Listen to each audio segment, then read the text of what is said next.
Welcome, Boo Believers. It's another week of Deadsville Horror Talk, live here with your host, Ronin James. That's me. Let's see if the sound's working for you all on Facebook. It should be popping up any second now. A little slow, a little behind maybe my phone is. Well, we are now live on Facebook and on Twitch and on Kick. And there we are. Yeah, Facebook's just a little bit far behind right now. So you guys are lagging a little on Facebook, but we're good on Kick, it looks like, and we're good on Twitch as well. So you can follow us anywhere where you watch live streams. Well, those four places at least. Facebook, YouTube, Twitch, or Kick. You can follow us, subscribe, like, all that stuff. I go live right now. We're doing Monday, Wednesdays, and Fridays. Sometimes we have a little special later at night if me and Steph go see a movie, or if me, Steph, and Maddie go see a movie. And sometimes me and Maddie will do some live adventures in snacking or some other fun little videos. You can catch us here and there live, but my regular program is this one. Daily Booze Horror Talk. So here we are to talk about today's horror headlines and maybe watch a trailer or two. And yes, we have quite a few to check out today. I am your host, Ronin James.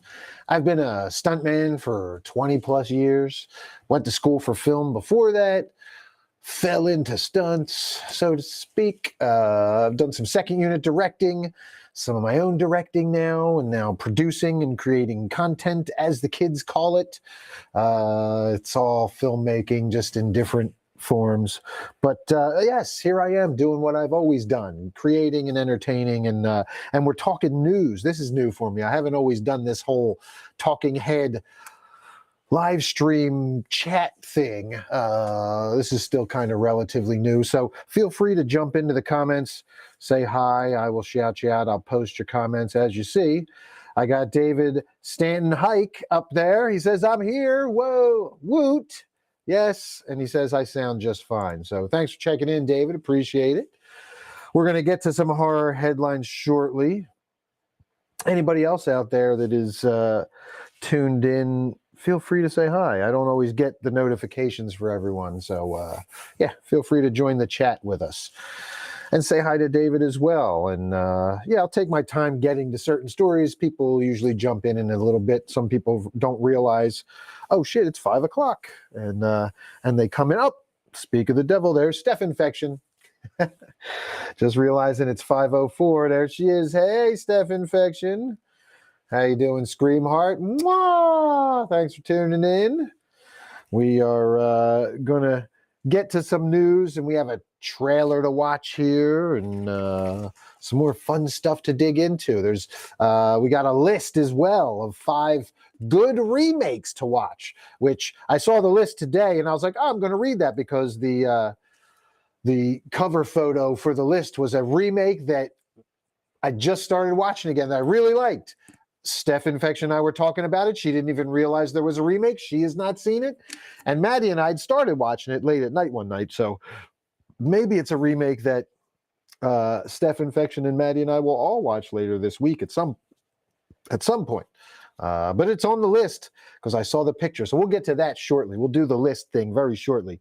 Maybe we'll do that first as people start to jump in, because that's, lists are always fun, and it gives us a little time before we really dig into the news and get a few more people into the live stream chat before we get to like watching the teasers and trailers that we're going to check out. And I haven't watched, I know nothing about the one we're going to check out, but if you saw my teaser in my feed today on Facebook, then you know we're going to watch the trailer or the teaser for Stream, which is produced by the same people who produced Terrifier 2. So, and the screenshot looked pretty good. Killer holding the guy up, obviously, on some wires. But, yeah, I'm there for it. So we're going to check that one out today. That should be fun. So make sure you stick around. Dewey Deviant checking in. What's up, Dewey? Beating them skins, taking a break from beating the skins for Dicky Devil and the Deviants there, Dewey Deviant. Steph Infection is driving, she says, but sensei moi. Anna O. Ronin. What's up, Anna O? Mwah. Scream Heart. Hello. Hope you are well. Hope everybody is well out there. Thanks for tuning in. Let's get to some news, shall we? Let's go. Let's find our list. There it is. Here's our list. Let me bring it up for you guys so you can see it as well on our screen sharing option, which I love. Again, I'm using Restream these days, which lets me use these cool graphics you see and pops you in there. And if you would ever like to be a guest or do like a sit-in or do a special with me, if you have an idea for a show or you want me to sit in with you or something, or you want to, if you want to be involved, Restream is the way to go, because for free you can stream to 2 different platforms. Now I pay for mine, which lets me which allows me to multi-stream simultaneously to 4 platforms, and gives me a bunch of other bells and whistles as well. But yes, highly recommend Restream, and I can invite you right on through Restream. So I believe if you have the free one, we can still stream together through mine if I'm the one inviting you to my stream, and then we can go through out to all 4 of my broadcast outlets, apps, whatever we're calling them these days. All right, so Dan Dye checking in. What's up, Dan? Dan says, hey, all. Thanks for tuning in, brother. We are about to dig into a cool little list here. Let me get our picture-in-picture going where you can see me a little better. Hi, there I am. I want to keep you guys, I want to keep the chat going over there so you guys can read your chat, or if you're on your phone you can read the chat below me, but still have a decent sized screen with the story above. So here we go. We're going to jump first today to Bloody Disgusting, who says, stay home, watch horror. 5 good horror remakes to stream this week. And this comes from Megan Navarro about 7 hours ago. And Megan's not bad. I tend to, I like a lot of the same things. Now we'll differ on a couple things here and there, but usually Megan's reviews and opinions are pretty good, and we seem to have similar tastes. And there you see the Blob remake, the iconic photo still from the Blob remake, which was, man, I can't really think of a better remake. I mean, there might be one on this list. We're going to get to this list, but man, that Blob remake was a really good, that's like an example of a really good remake. Usually remakes suck. They're terrible. I hate watching them. They do a bad job. They tend to just barely scratch the surface of the original with emotional depth and things like that. But this one really captured it, I felt. Still captured all the emotional content of the original and used some really awesome practical 90s special effects that really, I mean, the special effects in the Blob remake were a big reason why it was so good. I mean, the story was really good. The acting was really good. Kevin Dillon, who many people would probably know from, he was Johnny Drama in, that old HBO show about the actor kids. But yes, Kevin Dillon starred in the Blob remake back in, I think it was 89. We'll get to it, but all right, here we go.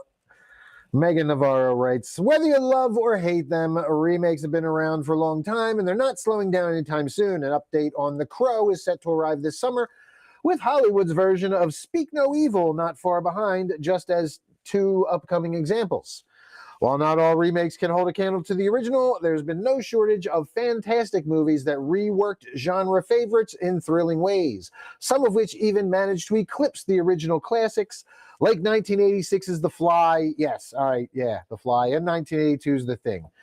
I don't know if I've watched the original Thing. Damn, I got to go back and check it out. But I have watched the original Fly, and yes, obviously The Fly in 86. Yeah, that definitely, good example.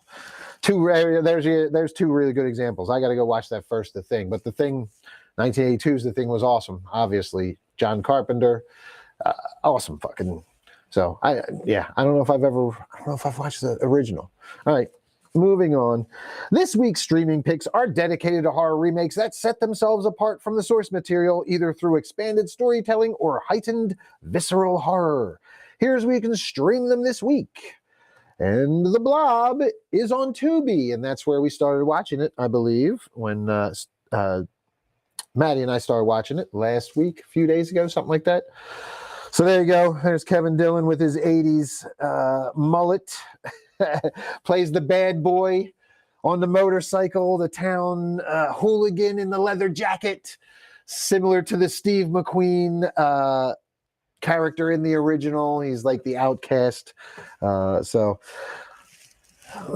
let's see. Yes, The Blob. Chuck Russell and Frank Darabont's remake of the 1958 classic ensures no one is safe by dispatching the Steve McQueen-type hero quickly, letting pissed-off cheerleader Meg Penny, Shawnee Smith, take charge and save the town alongside social outcast Brian Flagg, Kevin Dillon. No one expected this unlikely duo, full of attitude, to take on the government and put a stop to an amorphous entity with an insatiable appetite. The blob that crash lands from space consumes everything in its path as horrifically as possible. Special effects artist Tony Gardner of Chucky and Cult of Chucky deserves a lot of accolades for how great the effects look and how well this film still holds up today. Great characters and gruesome deaths ensure this remake not only holds up but remains one of the best 80s horror movies. Don't miss a chance to catch this rare appearance on streaming, especially with a new iteration on the way from David Bruckner. So you got another reiteration of it, another remake of The Blob coming. And yeah, this one's awesome. Go check it out. And yeah, watch it while it's on Tubi. I love Tubi, man. Tubi's great. Give you a couple of commercials here and there, but shit, they have some awesome movies on there, and you don't have to pay for it. It's outstanding. I put Tubi on in the background all the time, and just turn stuff on, and I'll be working and pop. When I need a break, I'll look over. It'll be a good scene of something that I like watching, take a couple minutes, hit the pen, get a cup of coffee, whatever, watch it a few minutes, and then go back to work. So I love Tubi, man. Very good stuff. So, all right, moving on. Oh, yeah, this is another good remake. This one I really love, too. This is a really, really good remake. Dawn of the Dead. This one's on Netflix right now. Very cool. All right. By 2004, the zombie apocalypse had become a bit formulaic and stale. We'd long been accustomed to the fall of civilization by way of lethargic but inescapable zombie outbreaks since George A. Romero broke the mold in 1968. Director Zack Snyder and writer James Gunn dial up the zombie intensity. Wow, that's a crazy. I didn't even realize. God damn, I didn't realize Gunn wrote this. Holy shit. I didn't even realize. That's crazy. It's like me and Les teaming up. That's Les's boy is Zack Snyder and James Gunn's my boy. So and we've both been lucky enough to work with our favorite directors. So just a quick little cool side note. But yes, I had no idea James Gunn wrote that script. It's so good. It's such a good script. Director Zack Snyder and writer James Gunn dial up the zombie intensity and then some in this update on George A. Romero's classic 1978 zombie sequel. The zombie apocalypse begins with a subtle bite victim in a hospital and escalates with the world in flames the next morning. It's fast and unrelenting. Dawn of the Dead ushered in a faster, meaner brand of zombie. It's not just the scarier take on the zombie that sets this remake apart, but a stellar ensemble cast led by Sarah Polley as the smart, level-headed Nurse Anna. And yes, absolutely, ensemble cast. And you see right there, Ving Rhames. I forget the guy in the background's name, but he's on, he's on a bunch of TV shows and stuff. I forget what his name is. And I'm drawing a blank on Tyrese, that's his name. Andy Morency checking in. Tom Shalaba checking in. Ivy says, you should do a live with Dirk Darkley. Maybe one day. Maybe Dirk Darkley will go live Thursday night from for a few minutes at least from the dance floor at Asylum at Bar 13. We'll see. You never know. Dirk's getting his hair cut right now. He's at Curl Up and Dye getting his new his new hair boo. So Dirk is getting pretty for you guys. Dan Dye says I use Freevee and I use Tubi, Freevee, and a bunch. Yeah, I love the free ones, man. But Tubi really has a lot of good free movies. But this one's on Netflix. Have you guys watched? You guys have all watched this Dawn of the Dead remake. This one was awesome. I really loved it. The classic barricaded in the mall story. I loved the vet across the way and the dog, and they used the oh man, and the guy had the guns, and yeah, man.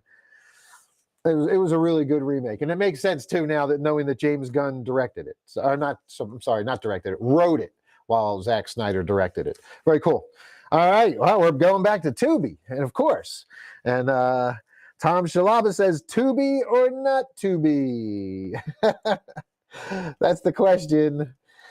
Steph says love this remake, and Steph, are we talking about the House on Haunted Hill remake? Because I love this one too. As you notice, there's a House on Haunted Hill original poster behind me here because it's one of my all-time favorites. I love ghost stories, and I love House on Haunted Hill.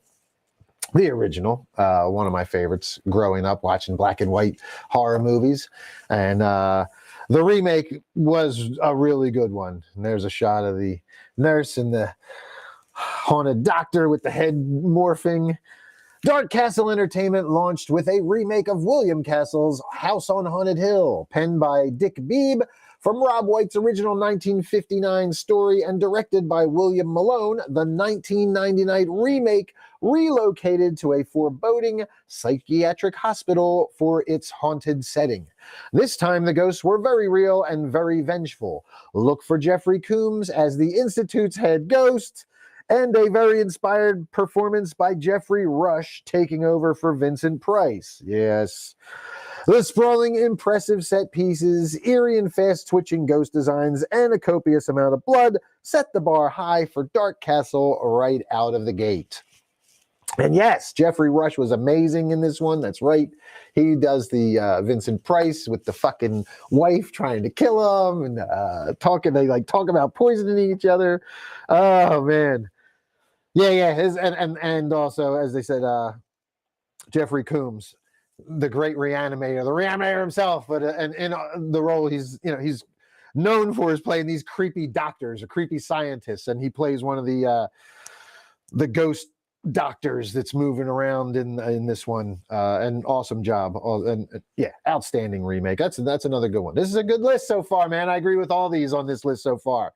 You're doing a good job, Megan Navarro. So far, so good. Thumbs up. Can we get another one? 4 out of 5 here. All right. Now this one I'm not familiar with. The Queen of Black Magic, and this is on AMC Plus and Shudder. All right. Man. All right, I'm going to get to that, but I'm going to read your comments first here because you guys are chiming in. She meant Dawn of the Dead, but House on Haunted Hill was good, Steph Infection said. Dan Dye says, don't forget Last House on the Left, not the same as horror, though. They had a different type of horror there, Dan. And David Hike says, Jeff Combs is a favorite actor of mine. Yeah, Jeffrey Combs, the reanimator, among others. Always, when you see he's in something, you know he's going to be creepy and it's going to be pretty good, or he's going to, at least his scenes are going to be good. These days you can't always bank on everybody else in the movie being good, because sometimes a movie can only afford one good actor, and maybe Jeffrey Combs comes in for a day. But yeah, you never know. House on Haunted Hill was yes, our last one. Jumping back now to the Queen of Black Magic, and Maddie Morningstar checking in. Speaking of the Queen of Black Magic, oh, what's up, Matt? On this list, Matt, I found this list because The Blob is on this list of horror remakes, 5 good horror remakes to stream this week, and there's a bunch of good ones we're going to have to go back and rewatch. So Steph as well, the Queen of Black Magic. This one I'm not familiar with at all, and I'm not familiar with the original, and I'm not familiar with the remake. So here we go. Indonesian horror stalwart Yoko Anwar pens a remake of the 1981 horror film with filmmaker Kimo Stambol helming. The plot sees former orphans return to the orphanage where they were raised with their family in tow to pay their final respects to the orphanage's ailing caretaker. Between an incident on the road trip there, a pair of troubled orphans currently living at the orphanage, and a dark past, it's clear that the happy reunion amongst old friends won't stay that way. Someone or something wants them dead. From there, the horror ramps up in a gleefully gnarly and steady clip. The gruesome black magic carnage feels akin to retro Hong Kong Category 3 films, but with a more modern lens. Flesh gets carved, centipedes weave in and out of body orifices, and blood paints the neutral beige orphanage red. And there you see the centipedes in the orphan faces. Yikes. Kid carnage. Yikes. All right. I might have to check that one out. Looks pretty gross. Mad, that looks like one you might enjoy. Steph might not be able to watch that one so much, but yes, centipedes coming out of it. Dude, that looks like real centipedes and shit coming out of that child actor's face too, man. They ain't making no fake heads. They were probably like, here, kid, he's just gonna come on, just put it in your mouth. That sounds bad. Anyway, moving on. Slumber Party Massacre, AMC Plus and Shudder. And I have watched this one. And this one was fun. And this one was funny. And it is a modern spin on the original Slumber Party Massacre with a feminist twist, I guess you would say. But I did really enjoy it. I thought this one was really fun, really good. And this one's kind of recent, too. So, all right. Writer Suzanne Kiley, who wrote Leprechaun Returns, and director Danishka Esterhazy, I hope I pronounced that right, who directed Level 16 and the Banana Splits movie, aren't content to just redo the 1982 cult slasher beat for beat. They expand and invert the original in just about every way. A prologue set in 1993 introduces the driller killer Russ Thorne's reign of violence. Cut to the present, where the sole survivor of Russ's slaughter is now an overprotective mother of a teen embarking on a weekend cabin getaway with friends. Naturally, the murders begin again, only this time Esterhazy and Kiley aren't interested in straightforward retread. This remake leans heavily into humor, biting commentary, and a bloody body count that brings the slasher fun. It's an update that brings something new to the table while holding deep reverence for the original film. Bring the pillows and pizza. It's a crowd pleaser. And yes, I really dug that one. Good list, Megan Navarro. Good list indeed. The only one I haven't seen is this Indonesian one. I definitely recommend Slumber Party Massacre, the remake. And it's funny watching it because if you don't, it feels almost like a sequel to the old one if there wasn't a sequel to the old one. And they kind of just, picked up where the first one was left off a bunch of years later when like the womanist, feminist kind of movement is going on. And you have these like down with the patriarchy girls out there. And there's a lot of satire, a lot of biting satirical commentary and stuff like that. It's well written. It's fun. And most of all, the guy who plays Russ Thorne, the driller killer, he looks just like the same motherfucker from the original movie. I gotta look. I should look if it's the same actor. If someone wants to Google it. If Steph's out there with the Googler, you could check it. But yeah, it looks just like him. And it's a fun movie. And the guys are hilarious in it.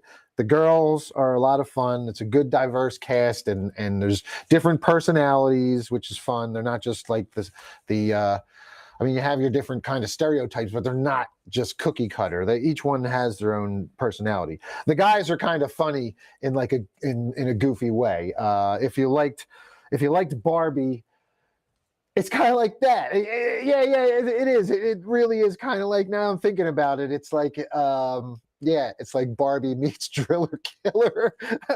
Barbie meets Slumber Party Massacre. Yeah, that's very much what it is. So check out Slumber Party Massacre, the remake on AMC Plus and Shudder, Boo Believers. And let's jump back and check the chat. David's got to bounce, he says, but good show. Keep doing what you do, and I'll keep watching when I can later. Thanks, David, so much for checking in. Appreciate it, brother. Stay safe and healthy out there. All right, what do you guys? Should we watch a trailer now? Are we ready for a trailer? I know we have one waiting. Let's get to our yes, stream. Let's do this. Shall we? I shall bring our share screen back up. Okay, Steph Infection, the Googler. Thank you. Steph Infection, the Googler, comes through with the info and says, no, totally different Russ. All right. They look very similar. But yeah, I mean, maybe I'm just thrown off because the little opening scene is kind of is almost beat for beat with the first movie. And it made me feel like I was watching them retell the first movie, and that's why I thought it looked just like the guy. Maybe I got to go check it out again. At any rate, it's a fun movie, so check it out. All right, we're going to move on and watch a trailer. They are like 30 years difference in age easily. Yeah, I know that, Steph. That's what I said. Dan Dye says, yeah, he's ready for this trailer. He said, wait, get in the popcorn. I know, I'm going to get a sip of this water here. All right. Here's what we like doing. We like watching trailers and reacting. Right, Boo Believers? So this one is on iHorror.com from Anthony Pernica. Watch the trailer for Stream, the latest slasher thriller from the producers of Terrifier 2. And here we go. Look at this giant Jason-looking motherfucker. Holy shit! Now, this guy is obviously on wires that are behind him. You can tell because his angle is that of something that's wires. They're probably in around here, lifting him up. Because if he was really being lifted up by his head, his legs would be right up here kicking against his assailant, because that's how physics work. Not to nitpick, but the physics of this, unless he's like hoisting him in the air with such force that the back of his body is being flung behind him, the physics of this just don't add up. But it's a cool picture, and this motherfucking giant Jason-looking behemoth in the mask and overalls and boots, pretty menacing looking. So, all right, let's see what we got here. The producers of Terrifier 2 bring to the screen a modernized nightmare with Stream. This new entry into the slasher genre is more than just a sequence of scares. It's a blood-curdling adventure where blood on the ground translates to points on the board. Directed by Michael Levy and produced by the creative team at Fuzz on the Lens Productions, Stream is poised to be a slasher fan favorite. With makeup effects led by Damien Leone, the visionary behind Terrifier and Terrifier 2, the film promises an unforgettable visual feast that will both horrify and fascinate. The trailer offers a tantalizing glimpse into the movie's heart-pounding intensity. Watch the official trailer here. And yes, interesting. We've got a cool mask. We got some gratuitous TNA from the producers of Terrifier 2, and if you enjoyed Terrifier 2 and the VFX in it, Damien Leone is the practical effects artist, does all his own stuff in Terrifier. So he's the practical effects guy on this. I expect the blood to flow on this one, Boo Believers. So let's take a look here. Let's watch this trailer, and then we'll get back to the story. Are you ready? Here we go. We can't trust anybody here. Any one of them could be in on this. Whatever this is. Good evening, ladies and gentlemen. Tonight, we are running a game. Our game, I admit, is a rather unusual one, but I can assure you that it will be far more entertaining than anything you have ever been a part of. That's Jeffrey Combs, right? So, buckle up. Got a good cast. Yeah, that's Jeffrey Combs. There's an old saying, curiosity. Ooh, yeah. Now we got multiple killers, it looks like. Because your curiosity has no bearing whether you live or you die. Tony Todd. It's going to be It's all-star cast. I saw Dee Wallace. showtime. Yeah. There's Danielle Harris. Blood on the ground means points on the board. Tony Todd. Yep. Let's go back and look at those names, shall we? Jeffrey Combs, Charles Edwin Powell, Tim Reed, David Howard Thornton, Dee Wallace, Danielle Harris, Tony Todd. I also saw Felissa Rose in there. I know that. I'm in for the cast alone. Yeah, there she is. There's Felissa. And yeah, I knew Jeffrey's voice when I heard it. That's a pretty good little stunt there, smashing him through the ceiling. I mean, he's probably on wires that's going up through there, but it's a good little gag, good little wire gag. Let's watch that again. There's an old saying, curiosity All right, kills not the bad. cat. Although it doesn't really apply in this situation because your curiosity has no bearing on whether you live or you die. Just how painful it's going to be. Showtime! All right. I mean, we've seen things like this before with the person, captive people, but I mean, that's a pretty, like, as far as horror icons go, it's a pretty star-studded cast. Dan Dye says, let's toss everyone into the film. It's a con rolled into a film. Yeah, Dan, I was watching it. I was definitely getting flashbacks to working on,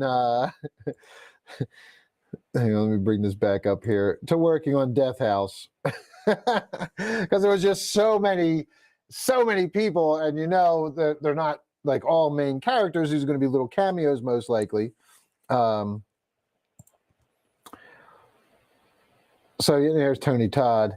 Yeah, sometimes you got to wonder about these things. I mean, that's the question. Now, these guys they've done well with Terrifier and Terrifier 2. They've Terrifier 2 really hit a home run, obviously.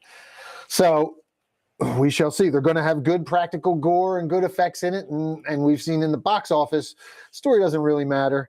People want to see faces they know and lots of gory blood and just have fan service, and they'll go pay to see it. So this looks like it'll be a hit at the box office. But I definitely feel like the script will probably suffer because of all these. They're trying to shoehorn in just the same way Death House is. How many different celebrities can we get in here, and we give them a cameo and we give them some lines that have nothing to do with the overall cohesiveness of the story and plot that we're trying to tell here in this movie, but we got to put him in there because it's so-and-so and he's been in this, and this, and we need his cameo. So that's kind of what happens with some of these. The cameos get lost, or the story gets lost in all the cameos. That's what, and I'm sure Dan agrees. That's why he says it's like a con. Yeah, it's like a con in a movie. So the trailer looked good, though. I thought the trailer looked good. It looked. It started off. What Steph said. Steph said it. She said it had Saw vibes, which I got very at first too. Like when it first started, I was like, "Oh yes, play a game and all this kinds of." Okay, we got some Saw vibes, but then I got like, Purge, but maybe what was the other one that Rob Zombie did with the killers? Was it 31, where they're like trapped in the carnival or the fun house, and they have to fight their way out through all the killers. I think that was you kind of had that kind of vibe to it. But we've seen other ones. There's Haunt. There have been these other movies too where people are trapped in a haunt and the haunt workers are killing them, like that kind of thing. So it had those kind of vibes as well. Definitely fun though. And Jeffrey Combs playing the fucking voice. And yeah. I'm in. I'm definitely down to check it out. Plus Leone's special effects. That'll be a fun one for sure. Dan agrees. Stan says Death House was my thought, but they got that Terrifier cash. Yes, exactly. They got Terrifier money. Now the production company, the guys from that, they made a bunch of money. Now they can go and make bigger budget movies, and by bigger budget, yeah, they have bigger effects, but now they can also afford more celebrities, which I'm sure the celebrities love it. Maybe they do give them more parts. I'd love to see all these celebrities be used throughout the movie. Like that was the thing. Like when Death House was billed, when we were in production, even before we were in production, when it was like the legendary Gunnar Hansen Death House script.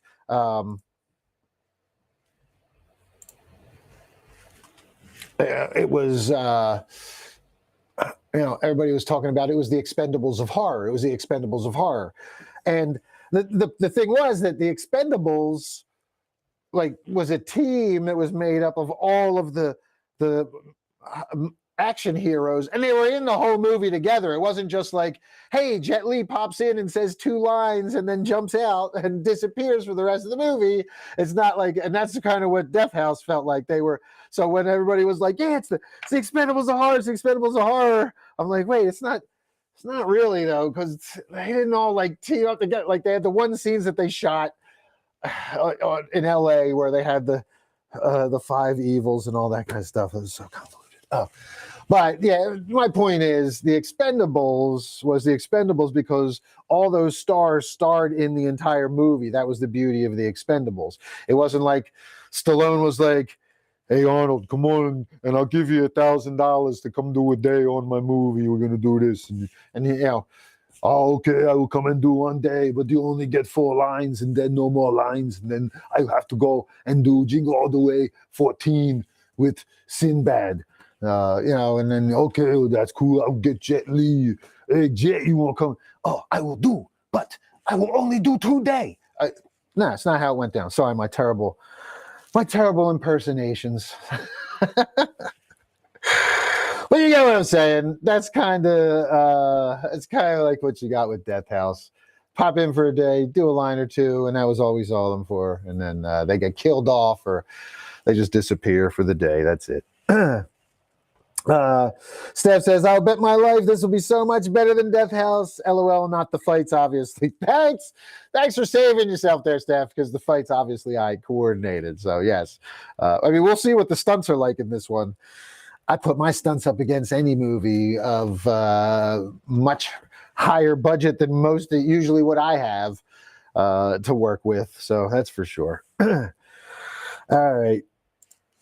Steph says, yeah, you just talking like Arnold.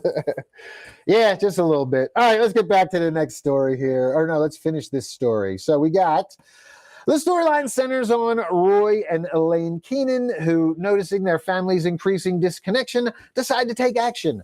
Opting for a nostalgic vacation to bring them closer, they soon discover their tranquil retreat is anything but.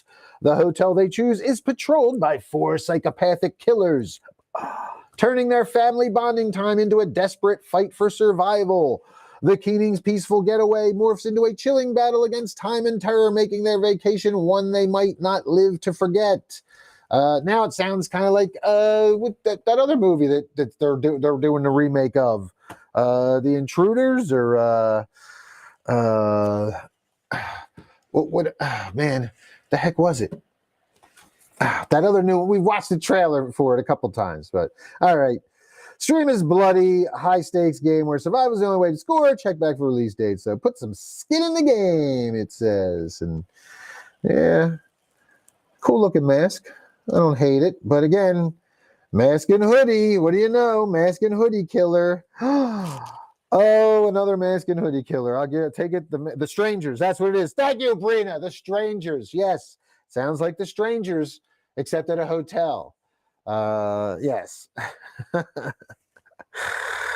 Thank you, Brina, checking in, and we'll see Brina tomorrow night, and Steph, and Maddie, and Alyssa Absinthe, and TJ. I didn't see if TJ checked in or not yet today, but we will all be here tomorrow night at the studio, right over there, actually, shooting day 2 of Dickie Devil and the Deviants Oh My Goth music video with hot dancing girls. Sorry, hot dancing goth girls. And Dickie being a dick, I guess. I don't know what he's doing. He said, don't worry about it, Daddy-O. I got it all in the bag.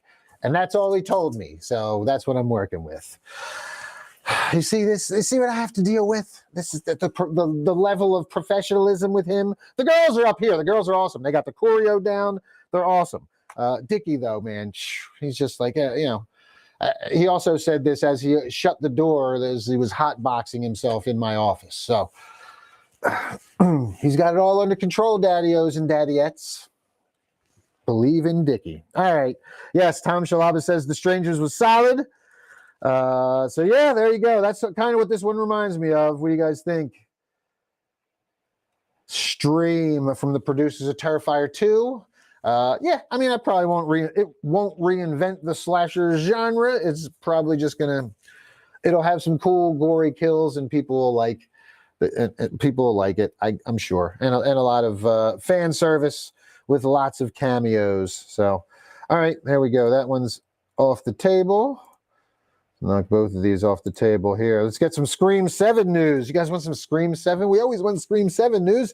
Now that horrible, terrible Scream fucking 5 and 6 are out of the way and that cast is gone, no offense to Jenna Ortega, but now that they're finally bringing back Neve Campbell like they should have before, and we're getting more news, because yesterday Courtney Cox announced that she comes back, and now we have potentially Patrick Dempsey, and we talked about this. He'd have to come back because he's married now to Sydney. His character is married to Neve's character, so if Neve's coming back, they got to bring Patrick back in some way. He's not just going to let his wife. What kind of man is going? I know I'm not allowed to say that anymore, but no, come on, man, you're a team. My wife wouldn't let me go fight some serial killer by myself, probably, if I had a wife or the girls, whatever I have, my harem, whatever it winds up being. I don't know. They would have my back. She, they, whoever. I know Maddie would have a giant sword and be like right there with me if I had to go fight some killer. So, she's not going to leave Patrick Dempsey at home to watch the kids. Come on. The fuck? Anyway, all right, get Patrick Dempsey in this motherfucker. There's a shot. Courtney Cox, Patrick Dempsey, sexiest man alive. He's McDreamy. Oh, he's McDreamy, but he'll always be can't buy me love dude to me. If you know, you know. So Dan says if there's any franchise I'd want to retire, it'd be that one. The Scream franchise, huh? I hated the last two just because of the fucking the directing, the casting, all of it. It was terrible. But maybe this one will set it straight. It will right the ship. Yes, he is the Carver now, Dan. I fucking love it. That's the other thing, dude.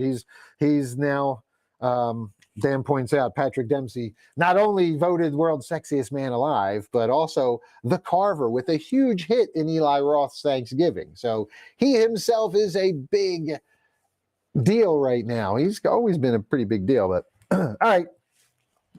Here we go. Let's read the story. And this is on iHorror from Anthony Pernica as well. Scream 7 is shaping up to be a nostalgic reunion with Neve Campbell confirmed to return as Sidney Prescott. Courtney Cox is also set to reprise her role as the intrepid reporter Gail Weathers, maintaining her streak as a series mainstay. The latest buzz from industry circles suggests that Patrick Dempsey is in discussions to join the ensemble, potentially reprising his Scream 3 role as Detective Mark Kincaid, further solidifying the franchise's return to its roots. Which I have no choice but to do. It's great. I love it. Because they really can't. Nobody will go watch anything but. The fans have spoken and everybody has demanded this, and it's so fucking great.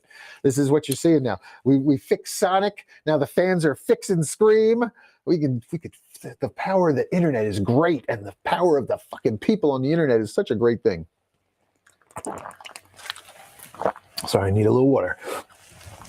With Campbell's return now official, the production aims to capitalize on the franchise's characters. Oh, go figure. Now, industry insider Daniel has indicated that negotiations with Dempsey are underway, sparking excitement about the potential for deepening narrative connections to earlier installments. Yes. Cox's involvement was among the first to be confirmed, further anchoring Scream 7 to its historical roots. Our reporting from 4 months ago appears to be bearing fruit, and they link their old story, which we were all saying it. I mean, obviously they had no other choice. We've been saying this forever. This was a no-brainer.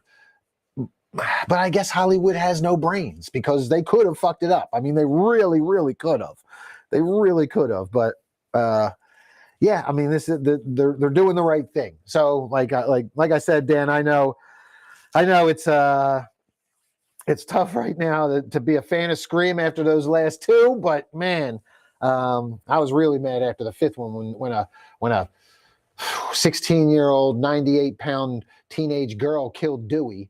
That was some bullshit. They need to retcon that shit. Nah, I'm still mad about it. But yeah, the last one made me really mad too. So hopefully this will fix it. All right, Originally Spyglass Media and Paramount Pictures envisioned Scream 7 with a focus on the new generation, featuring Scream and Scream 6 leads Melissa Barrera and Jenna Ortega under the direction of Christopher Landon, known for Freaky Happy Death Day. However, the project encountered several setbacks. We've talked about this ad nauseum on here. We all know what's going on, quitting and firings and too much yapping on social media and all that stuff. Behind the scenes, Kevin Williamson, the creative mind behind the original Scream screenplay, will take the director's chair, marking his second directorial venture after 1999's Teaching Mrs. Tingle.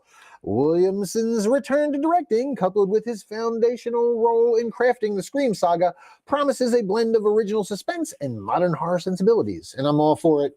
Bring back somebody that has original ties to the franchise, loves the franchise, and wants to make something that reflects the spirit of the franchise. Duh. Good call. So this is where we're going. But the screenplay, penned by Guy Busick, with story collaboration from James Vanderbilt, both of whom worked on the script for Scream 2022 and Scream 6, signals a fusion of the franchise's classic elements with new twists. So those two are probably there to throw in all the woke elements and diversity elements that they want nowadays, and throw in some Hollywood tropes and make sure that it is, follows all the checks off all the boxes for Hollywood to be happy and to think it'll appeal to the kids still, I guess. I don't know. Anyway, check back for more news on Scream 7. So yeah, what do you guys think?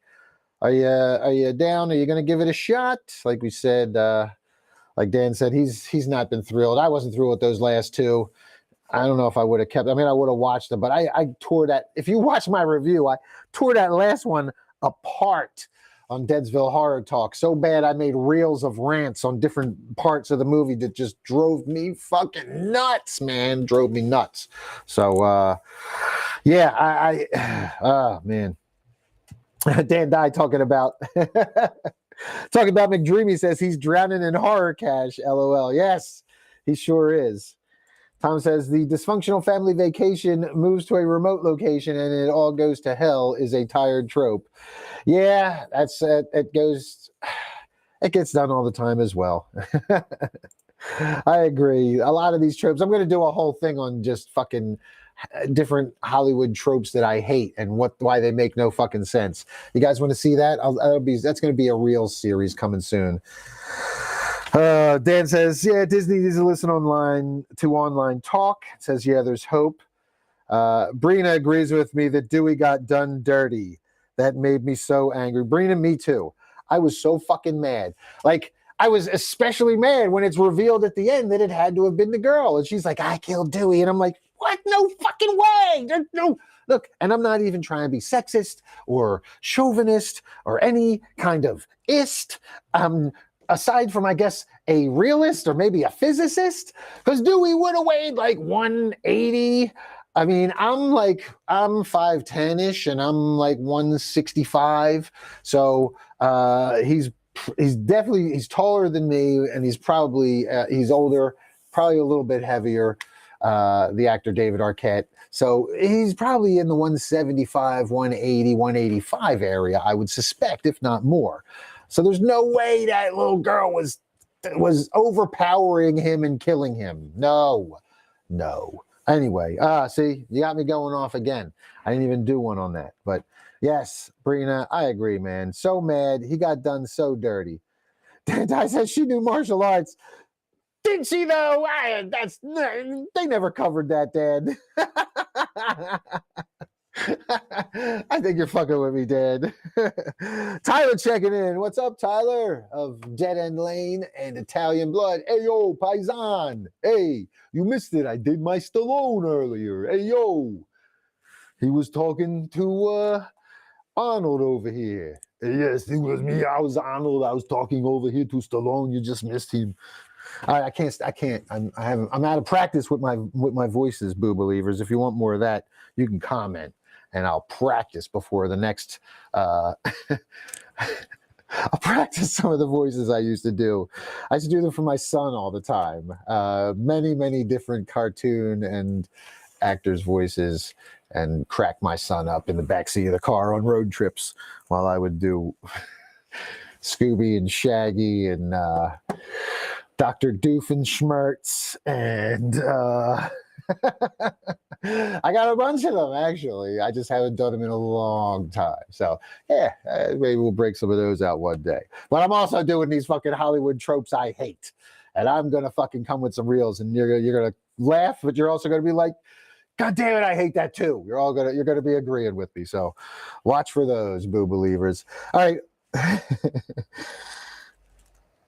It says, all I got is Kermit the Frog. Yeah, I got a Kermit too. Don't worry. Yeah, we all got Kermit the Frog Day. We all got that Kermit. All right, let's jump to this Deathstalker remake, because this one's personal on a couple levels here. Because, yeah, if you have followed the page for a while, if you followed Deadsville for a while, we used to be Horror Punks USA and HPUSA TV. And, God, like 2 years ago, probably, we did an interview with the writer director of one of my favorite independent horror movies and one of my favorite movies of all time, PG Psycho Gorman, Stephen Kostansky. Well, Stephen Kostansky's back. Our friend Stephen Kostansky is back.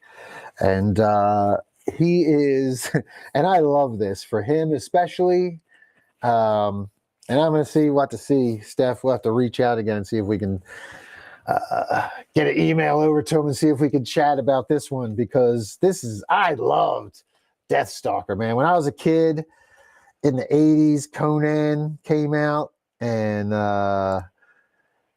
everybody loved Conan.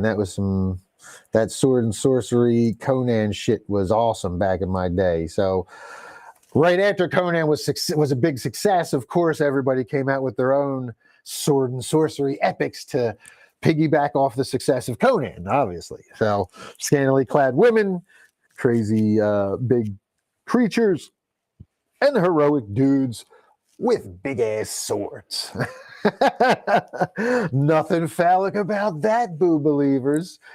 Brittany Fox checking in. Brittany, thanks for checking in. Mwah. Hello. Yeah, you missed a little bit of the show. We did watch a trailer that looked okay, but nothing crazy so far. We're about to talk Stephen Kostansky and the Deathstalker remake. And this is on Joe Blow, our buddy Cody Hammond. Back in 1983, legendary producer Roger Corman brought the world a sword and sorcery film with an awesome title, Deathstalker. It was so successful, it paved the way for 3 sequels: Deathstalker 2, Duel of the Titans, Deathstalker and the Warriors from Hell, and Deathstalker 4, Match of the Titans.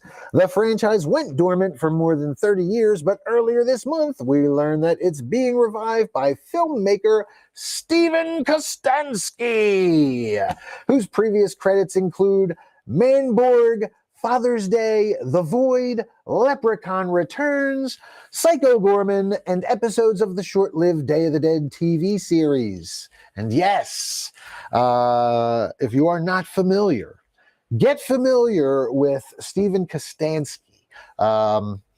He's a Canadian special effects artist and also writer-director. His first feature, he did all himself. A ton of blue screen, green screen stuff. If that sounds familiar, that's because what we do. It's what we do here in Deadsville. He did his style was a little different. He has 3D rendered worlds, and it's very much like a living video game, where ours is more like a living cartoon. But that was his first movie, was Manborg, and it's fucking awesome. It's a combination of practical effects, some composited digital stuff, but there's a lot of puppetry and stop motion and really, really cool stuff. And the writing is really funny and clever. It's low budget. Like I said, he shot the thing in his like garage, I think.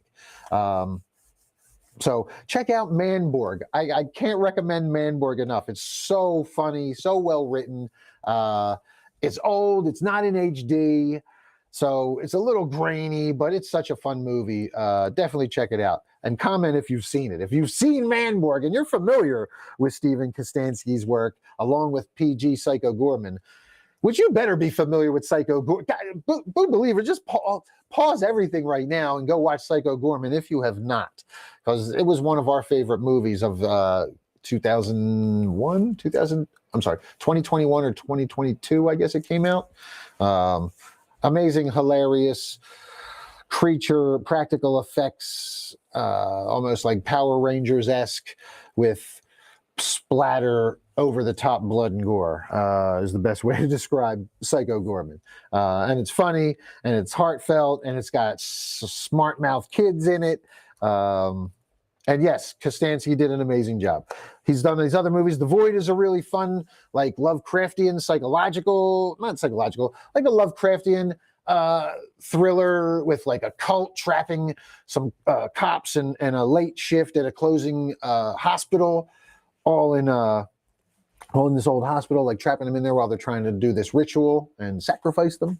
That one was a lot of fun as well. Very creepy. Leprechaun Returns, I know he did special effects on, and then Psycho Gorman, obviously.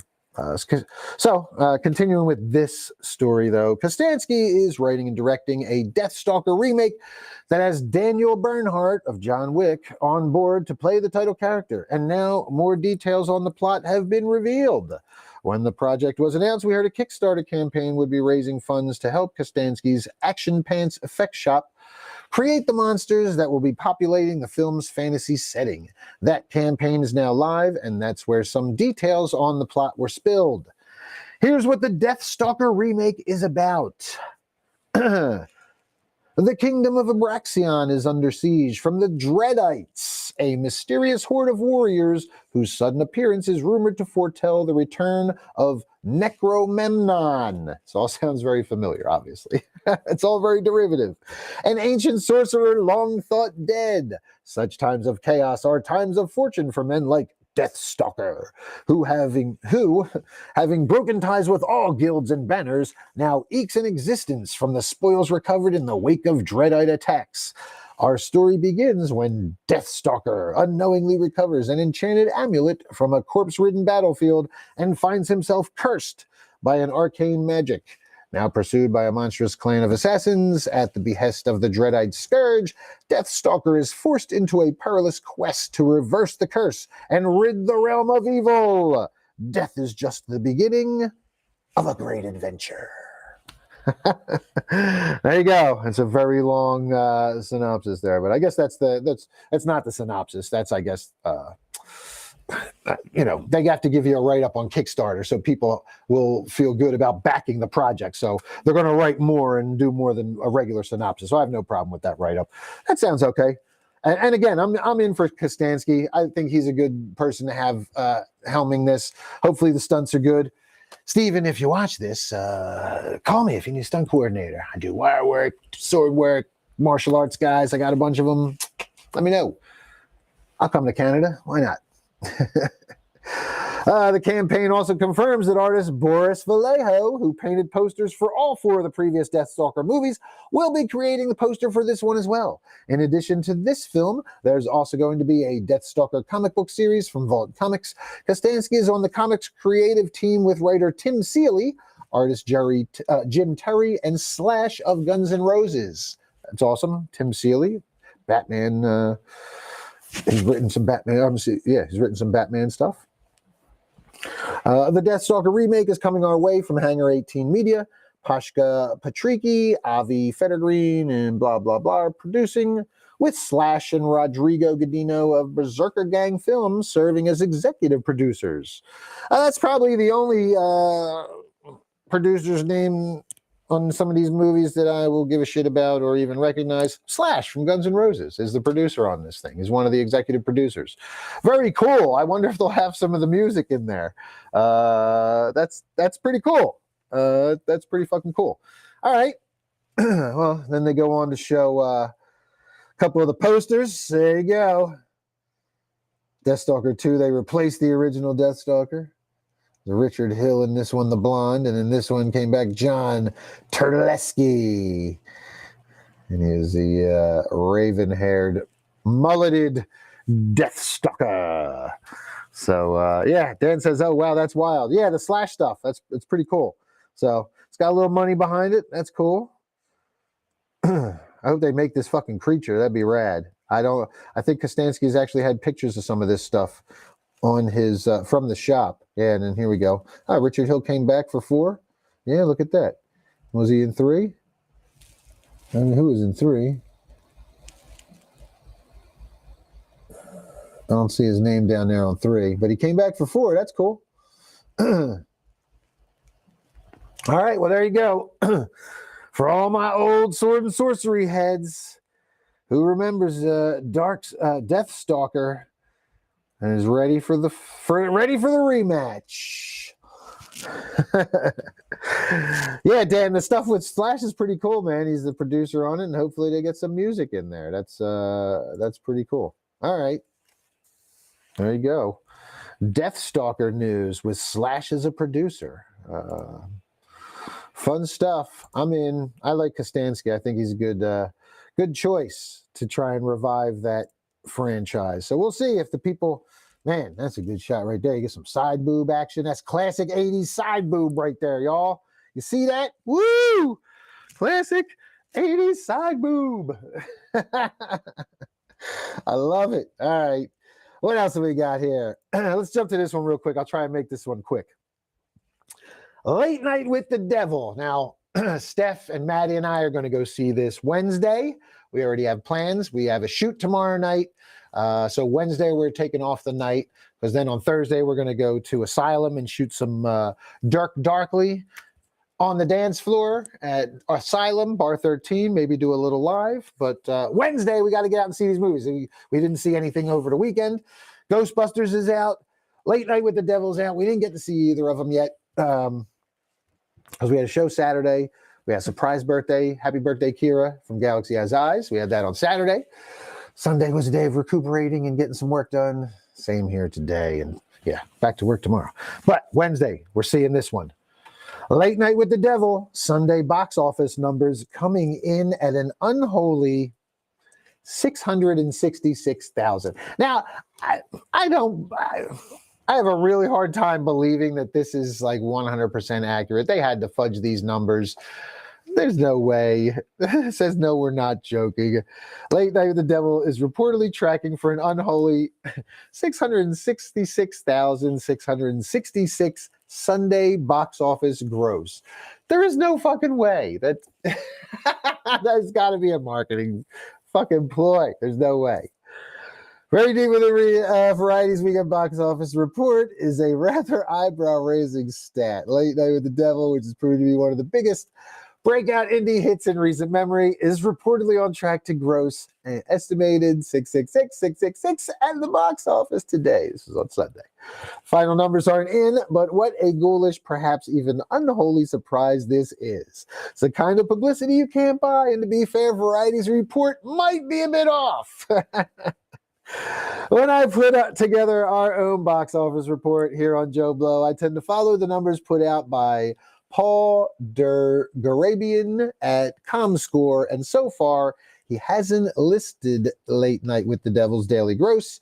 It's an indie flick, and the reporting from IFC might be delayed given their more limited resources. Usually, box office analysts can crunch numbers on Sunday in a pretty accurate way, so it's possible, if the numbers have some good math behind them, the movie may indeed make $666,000, even if the 666 number cited by Variety seems a bit tough to swallow. All right, man. Hey, that's pretty fucking wild if it's true. All right. One thing to know is that Late Night with the Devil's per screen average beat out the bigger budget Immaculate this weekend, which is very impressive for a film that's only benefiting from a quick stopover in theaters before it hits Shudder on April 19th. And this is why we got to go see this before Ghostbusters. And if you're on the fence on which to see, I don't want to tell you, definitely go see this one, but this one's only going to be in theaters until April 19th, until it goes to Shudder. And it's in limited theaters. We have to drive to Cherry Hill to see it, or King of Prussia, but they got a Fat Burger over at Cherry Hill. So yeah, that's the one. If you want to check out a Fat Burger, if you haven't had Fat Burger before, we're going to go back. and you want to see it, it's at a Regal, I think, Regal Cherry Hill. And it's only in theaters for a very limited time. So we're going to see this one first, and then we'll catch Ghostbusters over the weekend or something. But yes, see, it's going to come to Shudder on April 19th, and I plan to have a second viewing of it then. But I have to see this in the theater, so yeah, we're heading out on Wednesday. It will likely be their biggest streaming debut to date, with it posting distributor IFC Films' biggest opening ever.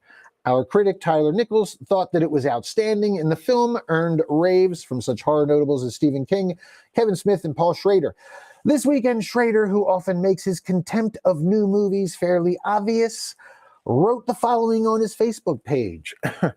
Good, because I have contempt for new movies as well. So I'm hoping people that like minds are saying good things about this. And yeah, the Kevin Smith stuff was good to see. Stephen King, he'll say some stuff after he said how great his son's stuff was. Not that one fucking show that I forget what the fuck it was called, the vampire show. He said how scariest thing on TV. He lost some credibility with his quotes with me. But anyway, this one from Paul Schrader, Modern Movie Grumps, Facebook page. Late Night with the Devil, a razor sharp satire of 70s late night television. So sharp at times it's indistinguishable from the thing it satirizes, which evolves into a parody of possession and poltergeist movies.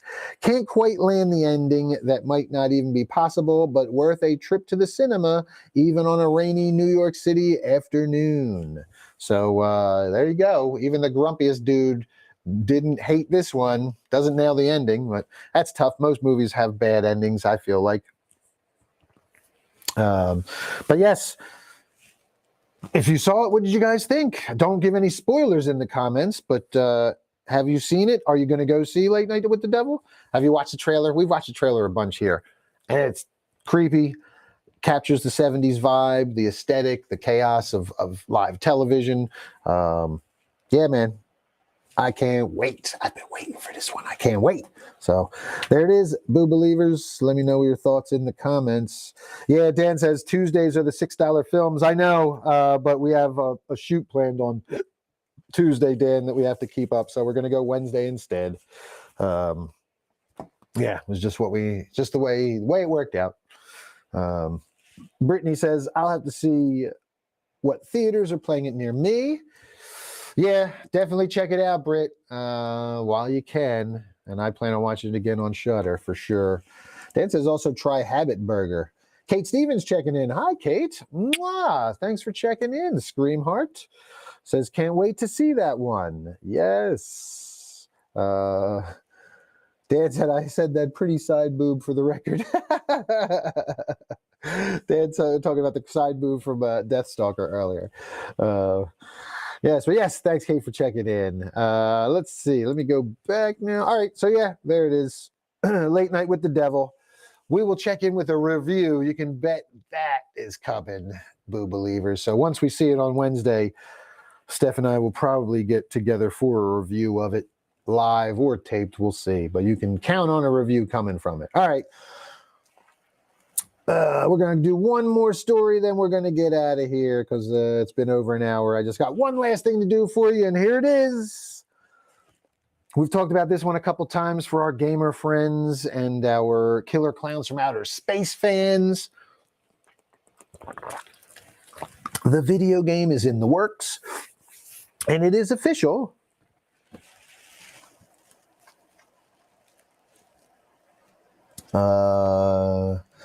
Now I'm getting mixed signals here.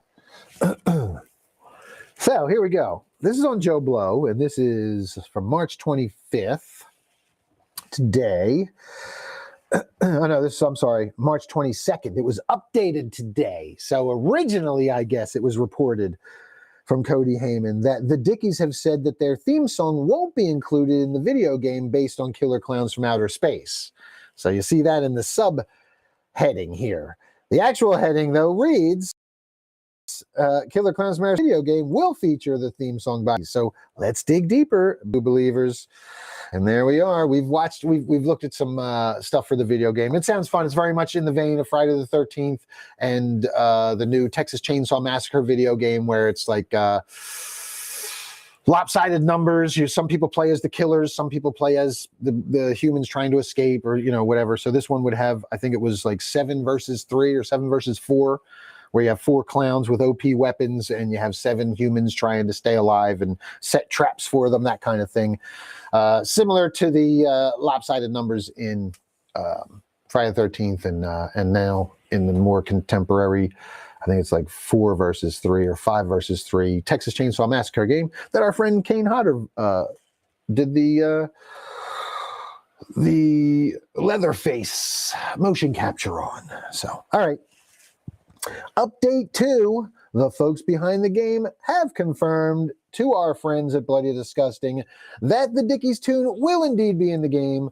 So either someone was confused or this situation changed very quickly. Here's the original article.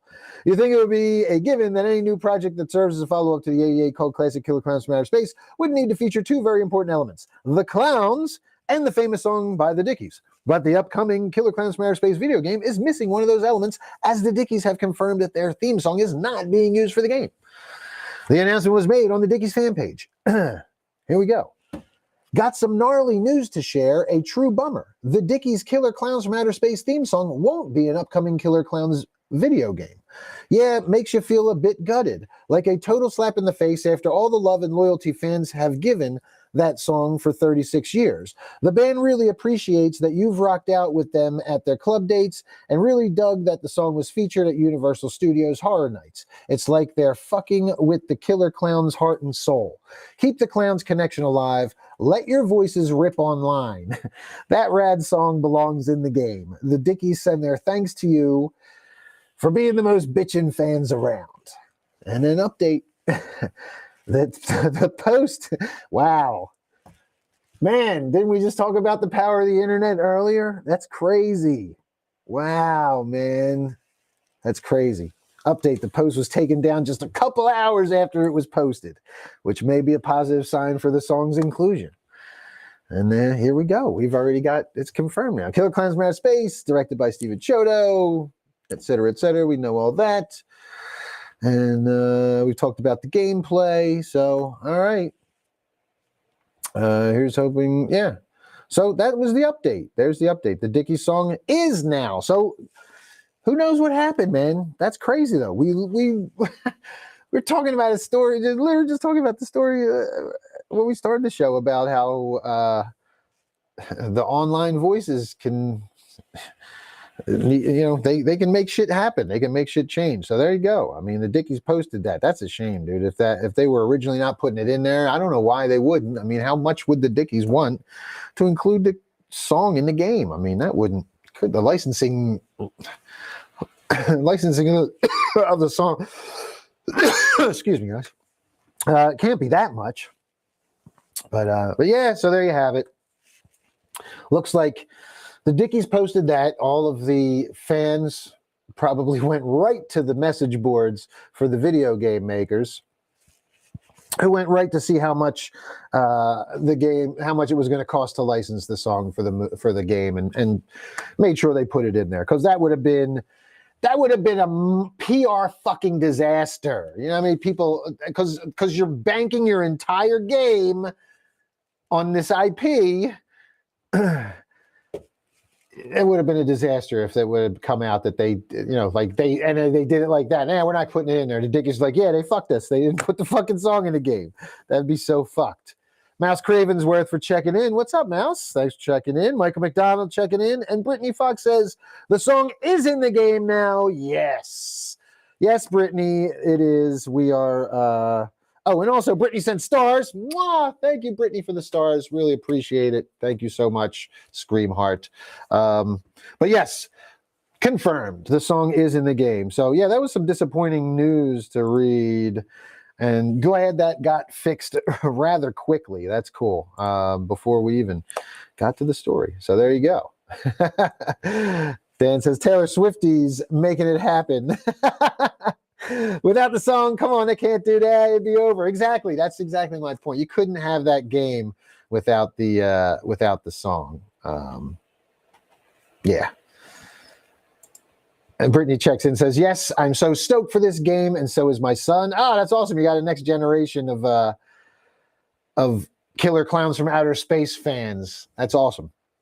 Steph, you're going to have to get Lacey into some Killer Clowns gaming.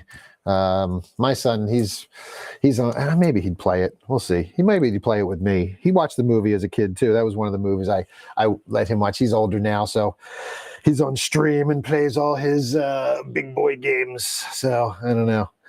All right, we've been on way too long, Boo Believers. Going on an hour and 20 minutes. Wow.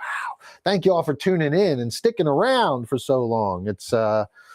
It's been quite the day. Anthony Noble checked in too. I didn't even see. Ant, what's up, Ant? Sorry, I didn't. Man, we've been rolling today, and I've missed a few names. If I missed you, I apologize. Thanks for checking in. We're gonna come back and do this again Wednesday. I will. Oh, maybe we should. Maybe we'll do a live Wednesday right after we see Late Night with the Devil. It would be pretty late, though, at night. I don't know. Maybe I'll go live earlier before we go. We'll see. We shall see. If not, we'll go live maybe Thursday or Friday. No, it'd have to be like Friday or over the weekend. Something like that. But, all right, Boo Believers, we will get a review to you somehow after we see it this Wednesday. Thanks again for tuning in.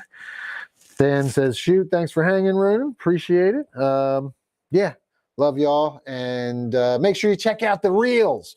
Check too if you could give me stars on a reel. If anybody, I think, what is it, like a penny a star or something? If anybody could shoot me a star on a reel, or on like I don't know what else, because they keep telling me, yeah, you can get stars on your reels, but I can't tell, I can't see it. So if you could check for me, that'd be great. Especially if you love the reel. Like, have you checked out the new Steph's new toy reel? Make sure you watch the Steph's new toy reel. Dropped it today. It was over 500 views already, so that's cool. Appreciate it. Brittany, you're the best. Stars on reels. Brittany says, I'm on it. Mwah! Scream hard in advance. Mwah! Thank you so much, guys. All right, Boo Believers, that's it. Bands are getting ready to do their thing, and I'm out of here. I'm going to do some more editing, and maybe you'll see another new reel later tonight. We shall see. All right. Until Wednesday, stay spooky.